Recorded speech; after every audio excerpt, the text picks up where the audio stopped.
Alrighty, we're about to go into the third key point of prompt engineering, and that is providing specific keywords. Now, what specific keywords do is point ChatGPT in the right direction. Without these, ChatGPT will provide a response similar to the context situation where we want to make sure that we get the right answer out of this.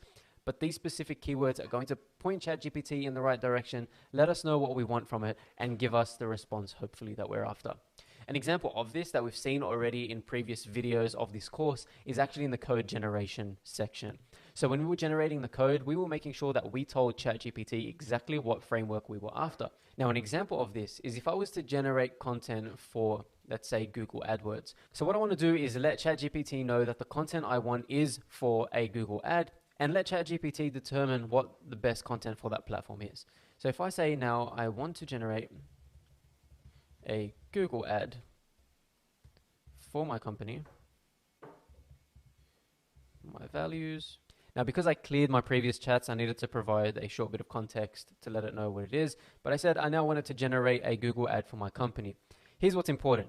I want to let it know exactly what I want. So I said Google ad, but I also now want to tell it to generate the title and descriptions.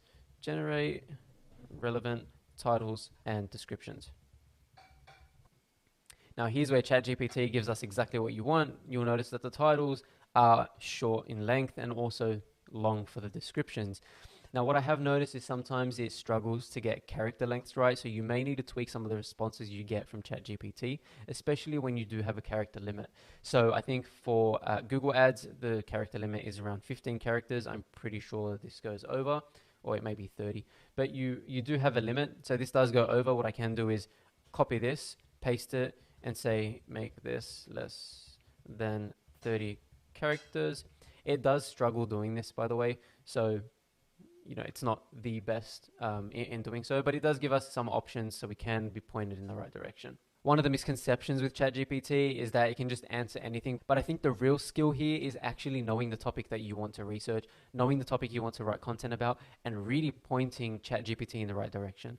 Just making it very broad and letting ChatGPT go wild is probably not going to yield the best responses and give you exactly what you're after. However, using the tips and tricks that we're learning in this course about prompt engineering and being able to point ChatGPT in the right direction, you are going to be an expert at generating prompts and receiving the responses that you're after from ChatGPT in no time.